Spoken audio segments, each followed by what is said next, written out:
Hello and welcome to the Money Show, where your financial journey becomes clearer, smarter, and more empowering every single week. I'm Kavita Thaplial, and whether you are just starting out with your first budget, navigating the world of investments, or planning for that dream retirement, this is the place to be. Here we break down complex money topics into simple, actionable steps. No jargon, no fluff, just real advice you can use to build wealth, avoid debt, and live the life you want. From saving hacks and credit tips to insider insights on stocks, crypto, and everything in between, we are diving deep, asking the tough questions, and bringing experts right to your ears. So get ready to take control of your financial future, boost your confidence, and turn money stress into money success. Because here on the Money Show, your money matters, and we are here to help you and make every penny count. This show is also a personal finance window where we give you an opportunity to connect with our experts. Just in case you have anything to ask on your financial portfolio, you can send across your questions on our WhatsApp number, which is 865-797-4571.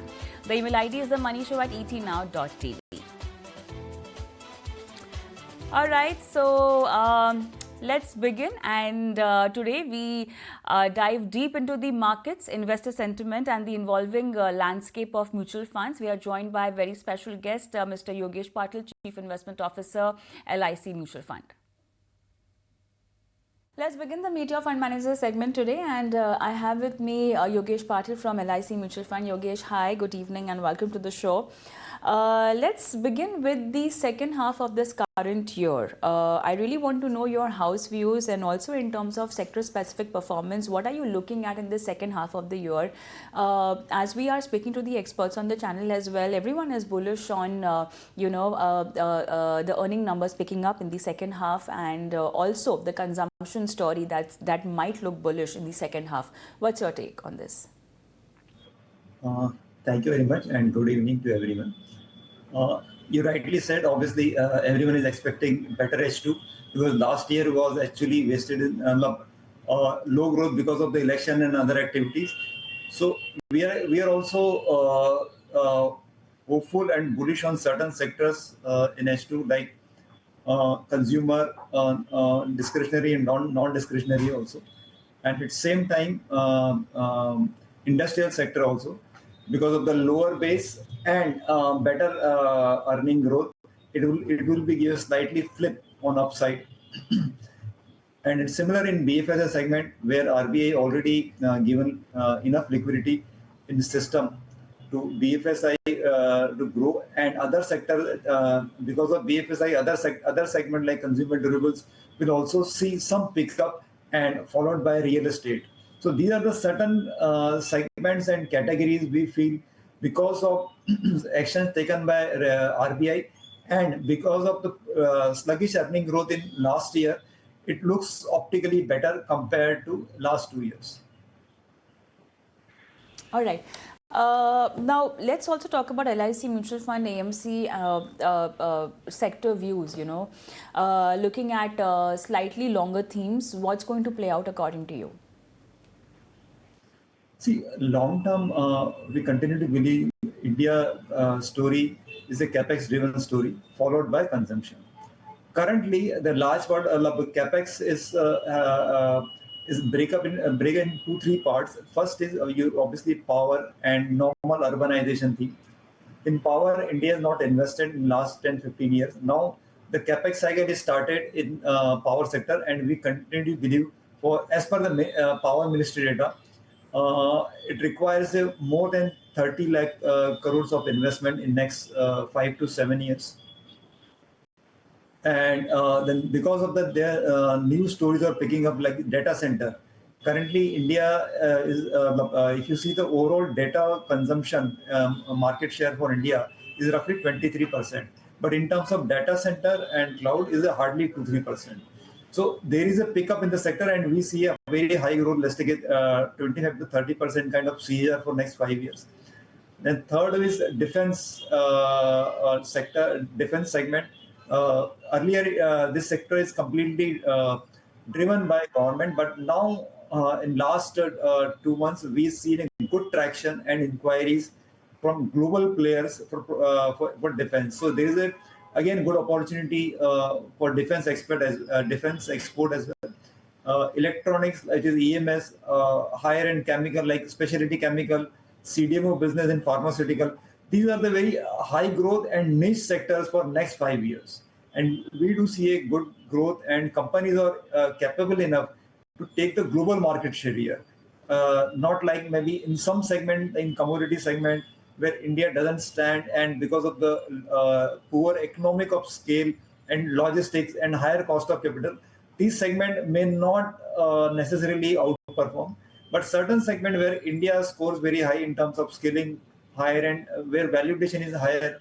So all these sectors we see a growth, and first focus is on for India is the job creation. Moment you see job creation, that will be again followed by consumption. Currently, discretionary and higher end consumption is picking up, but after 2 3 years, for with better wage growth and higher job creation, we do see an improvement in consumption in a big way actually. But already this sector is underperforming last 2 years, and base is low, expectations are low. So it will start. It will take 1.5 years, but we do see a good growth because India is a very big country where with a sizable population, and these are the major growth drivers in these segments. Your take on gold prices, are they expected to remain elevated? Yeah, it seems whenever we see a pressure on dollar, because certain asset class like crypto, crude, or maybe some base metals or gold, they basically act like they're essentially hedge against the dollar. And any investor or maybe central bank want to protect their value, they are shifting to all these assets, majorly gold. Earlier, gold was a optional, but now in last 2 years, we observed even Reserve Bank is also accumulating gold, and they want to protect the value of their forex reserve in gold. And so, I am not very big fan of gold, but considering the buying pattern from central bank and most of the smart investors, it seems to be the prices will continue to be elevated going forward also. Sure. Do you see any signs of the market topping out?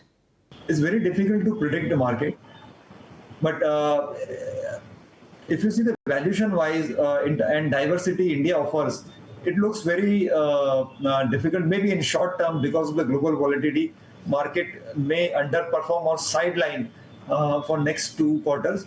But in medium to long run, we do see a very healthy returns from India because there like manufacturing.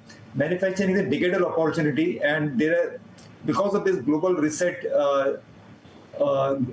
supply chain, most of the foreigners are actually coming to India and invest in India, and India offers the highest growth rate. So combined, if I combine everything, and even government maintaining relations with all governments, other countries' governments, and at same time government done a lot of reform. So considering all this, I see the golden era of India just started, and it may continue for at least for 10 years. Maybe short-term volatility can remain, but structurally we are very positive on India's story. And topping maybe I can't comment on short-term, but long-term, medium to long-term, India's story looks very good too for us. Okay, I'm trying to ask you about inflation, looking at so many geopolitical factors, and the US, likely to put a pause on rate cut also. Now, what is the trajectory for Indian inflation and the rate cut scenario? See, the rate cut scenario can be, I think, can be discussed in Fed and their board or maybe anywhere after that. See, everyone is waiting for the Trump's decision of the tariff, right? Because unless until you have clarity on the tariff, and then only you can have a clarity on inflation.